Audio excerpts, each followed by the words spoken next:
Hello everyone, good morning, જય શ્રી કૃષ્ણ. શારીરિક સંબંધ રાખ્યા પછી વીર્ય એટલે કે જે સીમન છે એ વધુ બહાર નીકળી જાય છે. આ ક્વેશ્ચન ઓપીડીમાં ઘણા બધા પેશન્ટને થતો હોય છે, પરંતુ અમુક પેશન્ટ એવા પણ હોય છે કે જે આ ક્વેશ્ચન પૂછતા શરમાતા હોય છે. સૌ પ્રથમ વીર્ય એમાં 90% લિક્વિડ હોય છે અને 10% જ શુક્રકોષ હોય છે, એટલે કે સ્પર્મ હોય છે. જ્યારે પણ તમે શારીરિક સંબંધ બાંધો છો અને બાંધી રાખો છો ત્યારે શુક્રકોષ છે જે યુટેરાઇન કેવિટીમાં શું થાય છે, ચોંટી જાય છે અને બાકીનું જે લિક્વિડ છે એ બધું બહાર નીકળી જાય છે અને એમાં ફિમેલનો પણ ડિસ્ચાર્જ હોય છે. શારીરિક સંબંધ રાખો ત્યારે તમારે ડાબા પગે સૂઈ જવું જોઈએ 20થી 25 મિનિટ સુધી, અને પછી જ 20થી 25 મિનિટ પછી જ તમારે વોશરૂમ માટે ઊભા થવું જોઈએ. તમે જ્યારે પણ સંબંધ રાખો છો ત્યારે આ વસ્તુનું ધ્યાન રાખવું જોઈએ.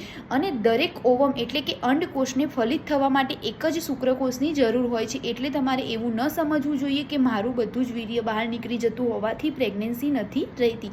આ વાત તદ્દન ખોટી છે. Thank you.